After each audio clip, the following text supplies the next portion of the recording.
This is Echobox Radio.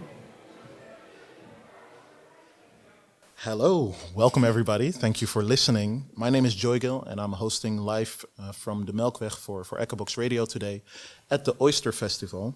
With me today as a guest, I have Max from Bossé. Yay! Hello. Hello. The promoter from the Melkweg who was important for the Very Oyster important. for the Oyster Festival. Responsible. Yeah, not so responsible, but I get what you mean. Yeah. Max, I had you in my show almost a year back. I was looking for the date. It was the 16th of March from 2022. Yeah. And then we were discussing the following bit. This bit is going to be in Dutch, but it's nice to hear what we discussed back then. Yeah. Nou, ik ga misschien wel een beetje zo'n dat in het mini doen in de Melkweg. In de Melkweg, oké. Ja, ik ben bezig met een festival, indoor festival in alle zalen. Oké. Ik zit er te twijfelen of ik zou zeggen hoe het gaat heten. Moet je helemaal zelf weten. Ik ga het zeggen. Oké. Het heet Oyster. Oyster? Ja. En ik geef dan 3 dingen weg, want Oyster is de kaart waarmee je door Londen reist. Ja, de Oyster. Je kan natuurlijk parels zoeken, Ja. vinden. Ja. En er staat soms ook wel eens in, wordt vergelijkenis gemaakt met het vrouwelijke geslachtsorgaan. Oké. Dus die 3 dingen, die kan je voor een soort van... het maakt het een beetje triggeren, toch? Ja, en dan muziek. Die dingen kan je verwachten. Ja. En ook muziek. Precies, het is muziek. Oké. Ja. Maar dat zal begin 2023 zijn. Oké. Dus ik heb hier gewoon eigenlijk net een primeur. Je hebt hier zeker een primeur. Nou.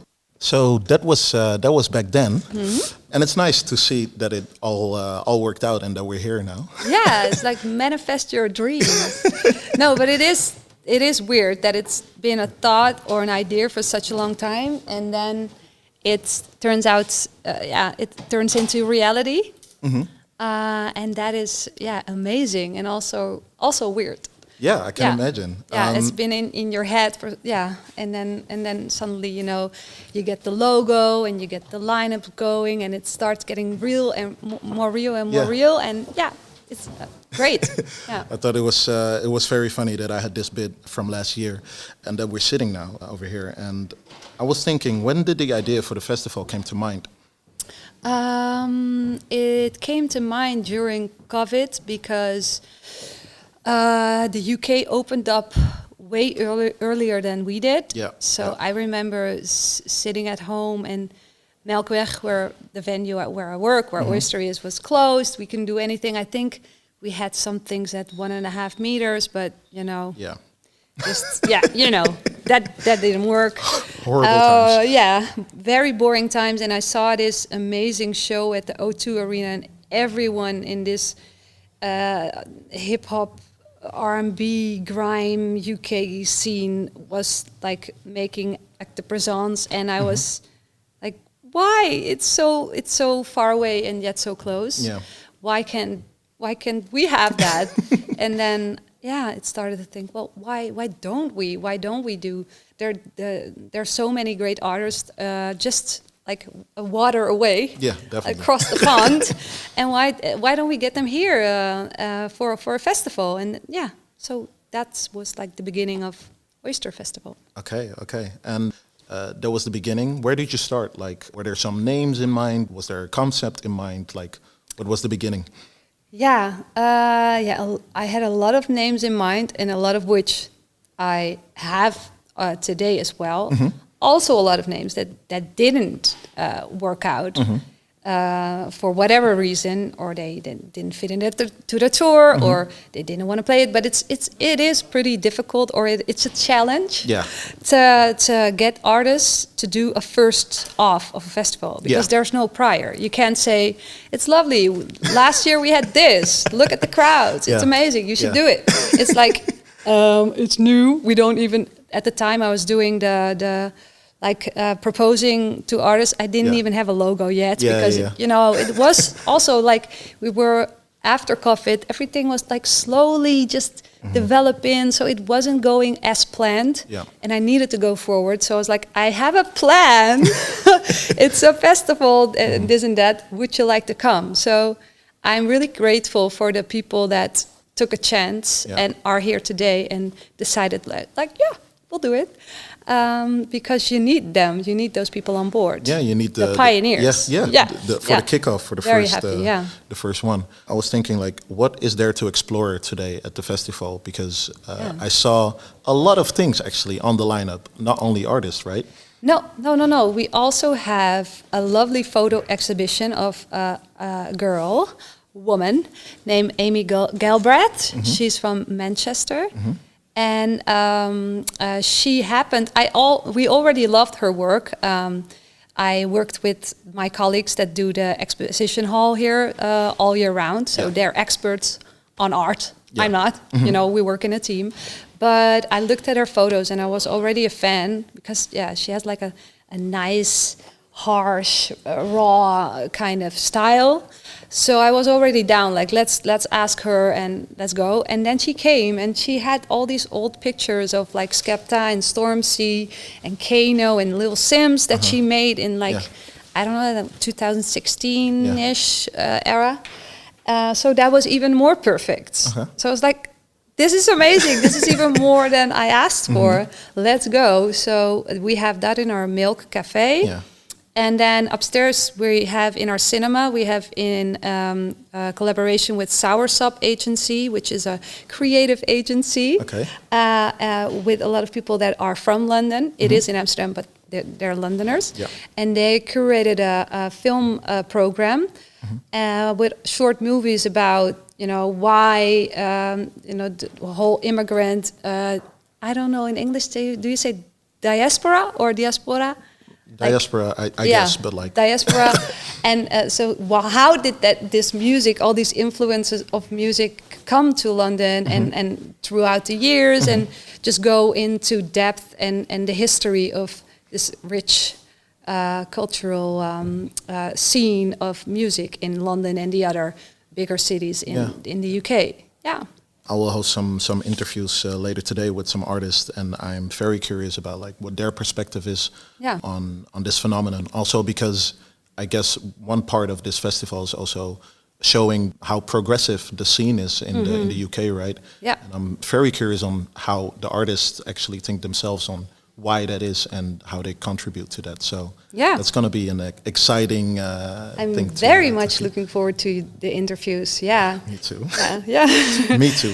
Yeah, because a lot of times, like, I basically I love every artist on the bill. It's not, you don't program but I hope and I think and I see that a lot of other people like it too, but it's almost like I program the festival just for me because I'm just a fan of all of them.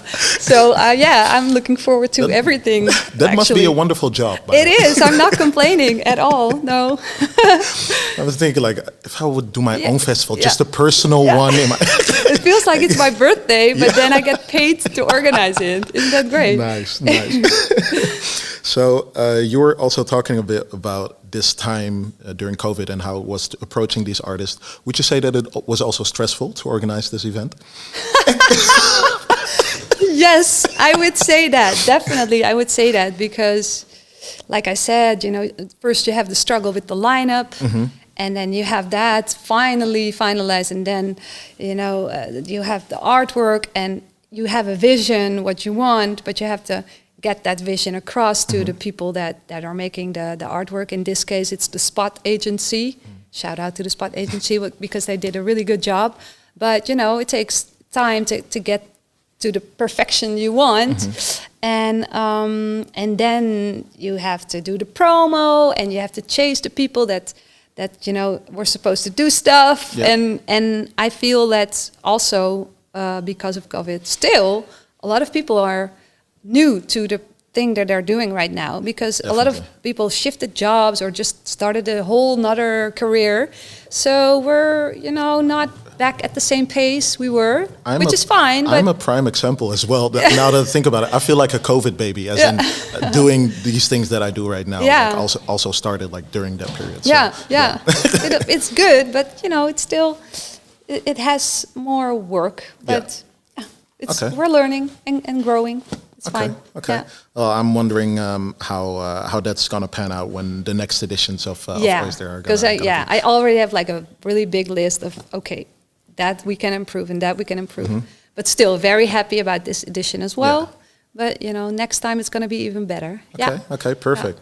So let's talk about the artist as well for a bit, besides like the programming from the photos and the movies.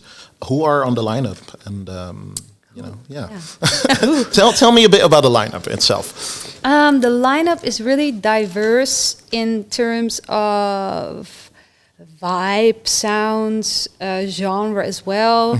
I, again, also thought about, you know, my own tastes. And I like really soft, delicate songs as well as, you know, their harder mosh pit kind of hip hop. I think most people are really broad in what they like and what they like to listen to. So that's why I wanted to have like a really diverse palette of things to go through if you go to the festival, and not just have one sound.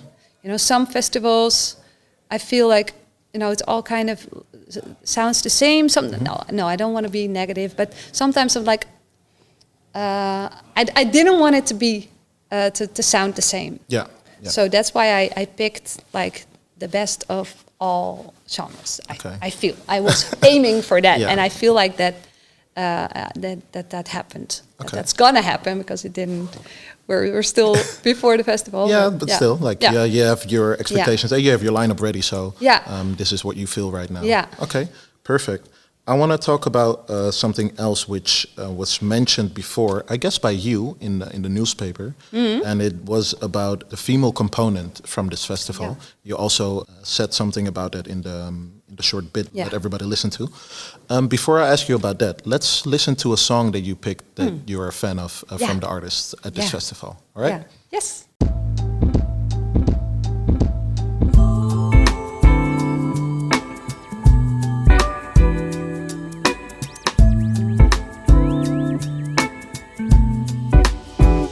You let me have a piece of you, but that very same piece of you is bitter. And I can't have what's left of you anymore. No more, no more, no more. You're all that I want, but you're not what I need.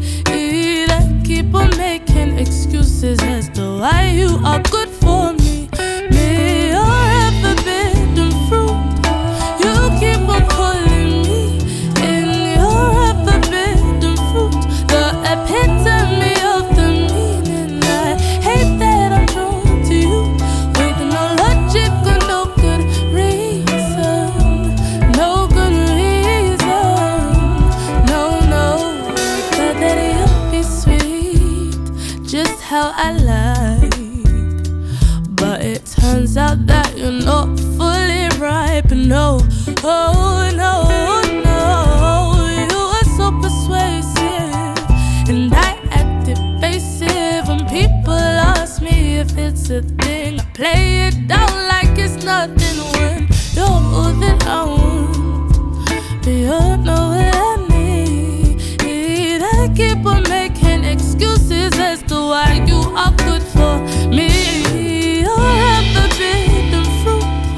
You keep on pulling me in your forbidden fruit, the epitome of the meaning. I hate that I'm drawn to you with no logic or no good reason, no good reason, no good reason,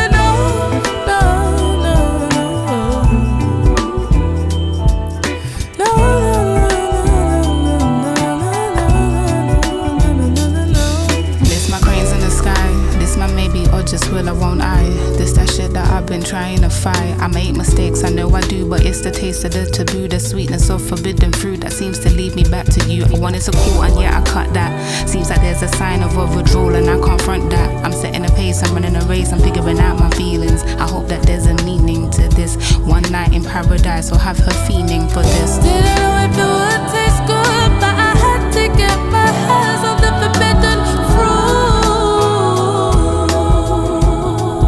Whoa,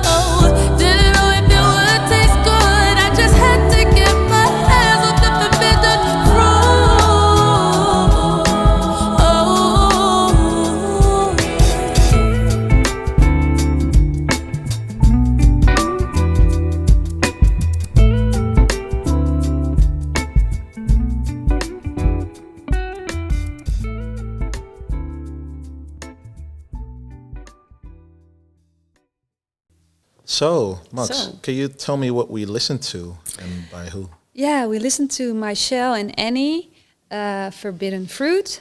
It's one of my favorite songs, and they're both playing Oyster. Yay! Yeah. So, that's one of those tracks that got me thinking, like, can we get those girls over here real quick? Yeah. And like I said, not everyone can understand, but Dutch. But I said that Oyster also kind of has a wink to the female reproductive organ. Yes. Yeah. The vajayjay. Yeah.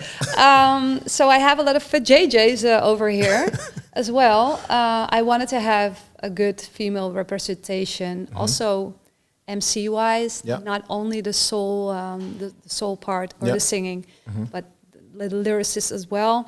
So with ENNY, unfortunately, Drea Mac had to cancel, but with ENNY, we have like a very inspirational woman on stage. I'm really looking forward. Yeah. And I also like the fact that, in the UK and also in the US right now, but in the UK as well, that they're really supportive of each other. Like Joria Smith helped ENNY up, and then ENNY is helping Mychelle, and you got Girls of Grime, and all these girl groups, just supporting each other, and I like that. Yeah. Why do you think it's so important?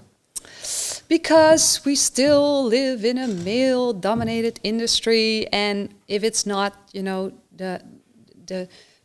it makes it harder to go into a studio if it's only guys, stuff like that.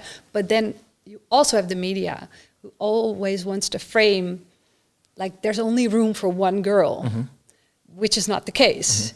So you have to fight a lot of battles as a female artist, I think. This is just the top of the iceberg of battles you have to fight. So you need people in your corner, and we need, so I would like to be that person in the corner of those female artists. Yeah. Okay, that's great. That's a nice way of thinking for this festival. Yeah, that's why I also have like 3 female hosts on stage hosting. I saw. Yeah. Some of which I'm really a fan of. Also Ella John, for example. She was in my latest show. Yeah, I saw. I'm a fan too. So I wanted to have her here as well. Yeah. Very happy that she's gonna be part of it today as well, and the other DJs and MCs as well. The song is by ENNY and Mychelle. Do you think they'll perform them together today? I don't know. I really hope they will. I think it's going to be difficult though, because they both have sets that are, very different. Because ENNY is going to perform with a DJ, and Mychelle is going to perform with guitar. And I don't know if ENNY is already in the building. Mychelle is performing earlier. Okay. I hope so. This is really... I really hope so, yeah. And you also have, because Unknown T is playing as well, which I'm looking very much forward to as well. And he has a track with ENNY as well. Yeah. And they're like right behind each other in the max. So I hope they might, Okay. Yeah. It's always exciting because you never know. You never know, nah. I remember one time I wanted Mahalia and Little Sims to perform a song they have together, and they were at Lowlands, also like an hour after each other. Unfortunately, they didn't perform that song, but like, it's always like the tension. And I do remember it was Slow Tie, and then James Blake came on Lowlands. That lovely song. Oh, yeah. What's it called? Please don't give me the title. If not you, I guess it's me. That song. I know which song you mean. I can't remember, and then he came on, and I was like, yes! It's always so amazing when that happens. Yeah, I especially love when it's James Blake. Well, okay, great. We'll be streaming the set of Mychelle later today, so looking forward to that, and we might hear the songs of them. We might hear this song of them both together. There's one song that I'm a fan of, and that I would also like to hear today. And I'm very looking forward. Can I play that song? Share that song with you? Okay, please do. Cool. So many things try. Make sure you hold on to your mind when you need somebody. That's me. I can't say that I've ever been through all of those things, but I will never let you fall down. I'll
So that was Sunrise Pillows from Alfa and Emmavie. I've been listening to this song for years. It came out in 2015, and I thought it was so nice and coincidental that she's on the lineup for today. She's also gonna be my guest for an interview today, and she reposted the poster from Echobox, and She did. Joygail, she did. But it was so funny to think like, oh, I've been following you for like 8 years, and now we're on the same kind of flyer, and You manifested your dream as well. manifested my dreams. Yeah, but that's great. That's so nice to hear. I didn't know that. So like I said, I've been rinsing this song for so many years, and I really hope she's gonna perform it. She won't, because it's not her song. It's a song she's featured on, but she's been singing this whole song. But it's When is the interview? Before or after her performance? Maybe you can influence her. the interview is gonna be after her performance, Okay. unfortunately. But maybe I'll send someone up to just. Yeah. You have to put something. Aren't you forgetting something? Put some pressure. Yeah. No, so that's that, and I'm very happy with the lineup today. With you talked about the diversity, the female component, and also the fact that there are some kind of artists that normally aren't booked, for example, in Very the independent, very, not part of the big establishment. Exactly. Yeah, they likely won't be some kind of headliner, maybe, for example, or whatever. So. Yeah, that's also, so sorry to interrupt, but please. that's one big thing I had in mind with Oyster, that I didn't want to have like one big name that everyone out, wants to see, so they buy the ticket for that name, and the rest is collateral damage. I want it to be equally just, and most of them are of course in the beginning of their career, but I wanted to have an equal mix of types of artists. So yeah, that was intentionally. No, that's great. I'm very excited for everything that we're gonna see. Me too. Yeah, and I want to thank you for having us with Echobox today at the festival, hosting. I'm very happy you're here. The radio station and these interviews. But let's round up, because this is gonna be right before Mychelle is gonna perform. Yeah. So let's go to that, and hope that she'll perform the song with ENNY as well. Yeah, me too. I hope it. All right, and everybody, thanks for listening. But stay tuned, because we're having lots of nice tunes and nice interviews on the program, on the radio show today. So stay tuned, and have a good time. Yes. Bye-bye. Bye.